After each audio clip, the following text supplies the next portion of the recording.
Alira Voss had learned long ago that the safest way to live in the palace of Velmore was to be invisible. She kept her head down, finished her chores before sunrise, and never lingered in hallways where nobles or guards might notice her. As an Omega, she already carried a kind of quiet danger, just by existing among wolves who ranked far above her. She was an orphan, raised in the servant quarters since she was a child, and she had made peace with a small, simple life. She swept floors, carried linens, and polished silver candlesticks in the eastern wing of the palace, far from the grand halls where the royal family lived. That evening, her shift had run long. The head housekeeper had asked her to stay behind and finish restocking the linen closets, and by the time Alira finally trudged back to her small room near the servants' corridor, the halls were dark and silent. Her feet ached, and all she wanted was to collapse into her bed and sleep.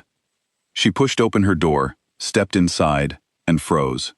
3 enormous wolves lay sprawled across her narrow bed, their bodies far too large for the small space, their fur damp and matted, as if they had been running for miles.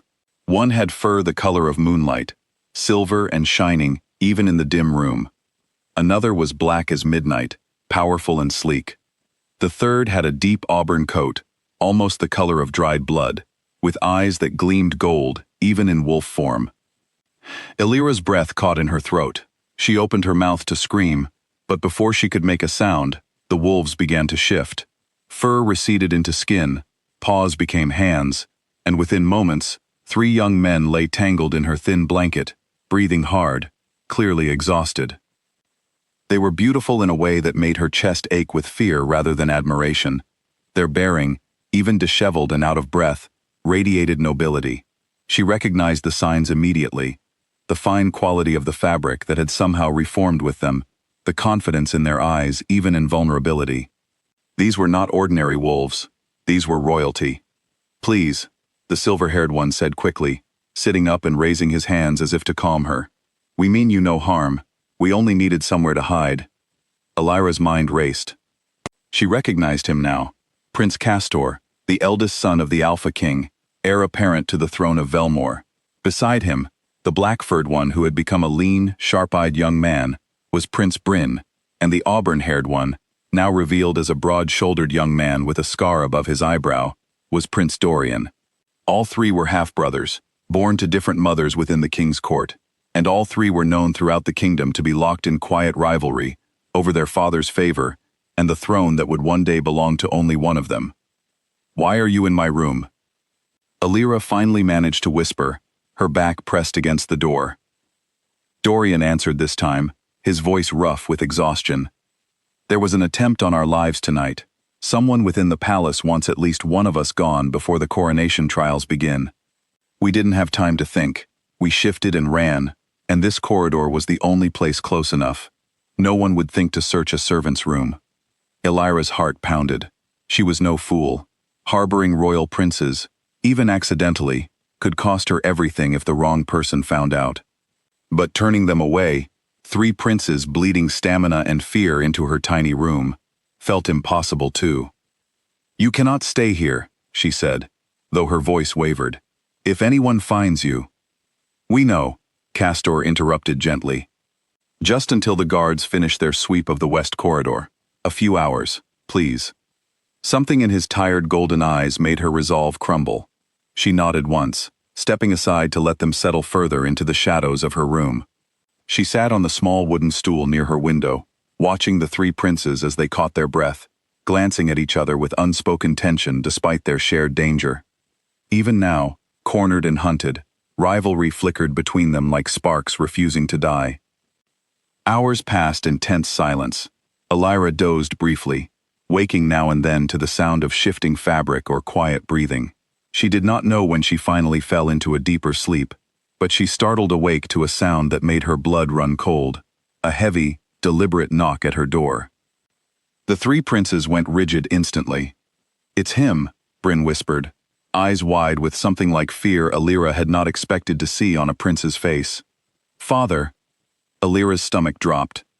The Alpha King himself, searching the servant halls for his missing sons, now stood outside her door. She rose on shaking legs, smoothing her uniform as if that might somehow help, and opened the door just enough to peer out. The king filled the doorway entirely, though he had not even entered. His presence alone pressed down on her like a physical weight, ancient and commanding, the kind of authority that came from centuries of rule rather than mere size. His eyes, sharp and pale gold, studied her face for only a moment before narrowing. "Where are my sons?" he asked, his voice calm but edged with steel. "Your Majesty," Alira stammered. "I live alone here. I don't know." He inhaled once, deeply, and Alira felt her heart stop. She knew immediately what he had caught, the scent of his sons, woven now into her sheets, her clothing, the very air of her small room. Lying to an alpha king was not simply foolish, it was nearly impossible. But instead of the explosion of fury she expected, the king went very still. His gaze moved past her shoulder, though his sons remained hidden from direct sight behind the narrow doorway. Then his eyes returned to her face, and something new flickered there, confusion, and beneath it, something closer to disbelief. "Step aside," he said quietly. Alira had no choice. She moved, and the king entered, his broad frame seeming to shrink the small room even further. His three sons stood now, straightening under their father's gaze, none of them daring to speak first. "You disappear in the middle of the night, three of you, without a word, and I find you hiding in a servant's quarters," the king said, his tone controlled but simmering with restrained anger. "Explain." Castor stepped forward first, as the eldest always did. "Father, there was an attack. Someone tried to kill us in the west corridor. We ran, and shifted, and this was the nearest safe place." The king's expression tightened at the mention of an attack, clearly troubled, but his gaze kept drifting back toward Alira, who stood frozen near the window, wishing she could disappear into the wall behind her. "You," the king said, addressing her directly. "What is your name?" "Alira, Your Majesty, Alira Voss." He studied her for a long moment, then, unexpectedly, he took a slow step closer and inhaled again, more deliberately this time. Alira felt her whole body tense, uncertain what he was searching for. When he finally spoke, his voice had changed, quieter now, almost reverent. "Do you know what you carry in your blood, girl?" Alira blinked, utterly lost. "I don't understand." The king turned to his sons, all three watching him now with matching expressions of confusion. "Her scent," he said slowly. "It carries the old mark, the one spoken of in the first pack records, before Velmore was even founded. A bloodline thought lost centuries ago, an Omega line prophesied to appear only once, during a time when the throne itself hangs in the balance." Silence fell over the room. Alira felt the weight of every gaze turned toward her, and her pulse hammered so loudly she was certain everyone could hear it. "What does that mean?" Dorian asked carefully. The king's eyes moved slowly between his three sons, then back to Alira. "It means that the three of you did not stumble into this room by accident tonight. Wolves of royal blood are drawn instinctively toward mates chosen by fate, especially in moments of danger. If all three of you sought shelter here, in her room of all places, it was not chance. Something deeper called you here." Alira's breath caught. I never meant to."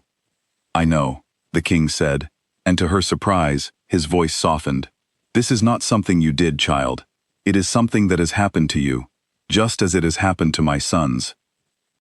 Castor, Bryn, and Dorian exchanged uneasy glances, the earlier rivalry between them now tangled with something new, an unspoken understanding that none of them could simply walk away from what had just been revealed. Alira watched the shift happen in their eyes, confusion slowly giving way to a kind of quiet, wary acceptance. The king straightened, his commanding presence returning fully now that the shock had settled into decision. "This changes things. If the histories are correct, the appearance of this bloodline during a succession crisis is no coincidence. It may be tied to the very attack that drove my sons here tonight. Someone may already know what she is." Fear flickered across Alira's face. "Someone wants to hurt me because of my blood?" "Possibly," the king admitted, his jaw tightening. "Which is why you cannot remain here, unprotected, in the servant quarters any longer." "Your Majesty, I am only a maid," Alira said quickly, panic rising in her chest. "I don't want any part of palace politics. I just want my simple life back." The king's expression, though still stern, held something almost like sympathy. I understand your fear, but ignoring what has happened will not make it disappear. If word spreads that you carry this bloodline, and that my sons already sought you out, you will be in far greater danger hidden away here than you would be under my direct protection.